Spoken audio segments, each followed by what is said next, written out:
ஹாய்ங்க. வர வர சமையலில் நல்லா அப்கிரேட் ஆகிட்டு வர்றேங்க. எப்படி சொல்கிறேன்னா, ஃபஸ்ட்டெல்லாம் வேணுங்கிறத பக்கத்தில் எடுத்து வச்சுட்டு அப்புறமா தான் ஸ்டவ் ஆன் பண்ணி பேனே வைப்பேன். இப்போல்லாம் அப்படி கிடையாது. எண்ணெய் காயிற கேப்பில் வந்து வெங்காயம் கட் பண்ணிக்கிறது, தக்காளி பேஸ்ட் ஏதாவது வேணும் அப்படின்னா வெங்காயம் பூண்டு அது வேகிறதுக்குள்ளேயே தக்காளி பேஸ்ட் அரைச்சிட்டு வந்துடுறது. இவர் கூட இடையில ஒரு டைம் கேட்டார், என்ன வேணுங்கிறதெல்லாம் எடுத்து வச்சுட்டு அப்புறமா சமையல் ஸ்டார்ட் பண்ணுவேன், இப்போல்லாம் அப்படி இல்லையே மாறிட்டேன் அப்படின்னு. எங்க டெவலப் ஆகிட்டேங்க அப்படின்னு சொன்னேன். என்ன பண்ணி என்ன பிரயோஜனங்க, தக்காளி பழம் ஃப்ரிட்ஜுக்குள்ளே எடுக்கும்போது தான் ஞாபகம் வருது முள்ளங்கி பொரியல் பண்ணணுங்கிறது. டைம் வேறு ஆயிடுச்சு. சரி வந்தார்னா கொஞ்சம் நேரம் வர வெயிட் பண்ண சொல்லலாம் அப்படின்னு சொல்லிட்டு முள்ளங்கி பொரியலுமே சைடில் பண்ணிகிட்டு இருந்தேன். ரொம்ப கசப்பாக இருக்கிற பாவக்காயாக இருந்துச்சுன்னா எண்ணெயில் ஒரு டைம் ஃப்ரை பண்ணிவிட்டு அப்புறமா குழம்புல ஆட் பண்ணோம்னா பாவக்காயோட கசப்பு வந்து கொஞ்சம் குறைஞ்சிரும்.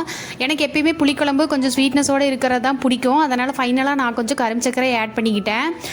ஃபைனலாக சாப்பிடும்போது ரொம்ப நல்லா இருந்துச்சுங்க டேஸ்ட்டு.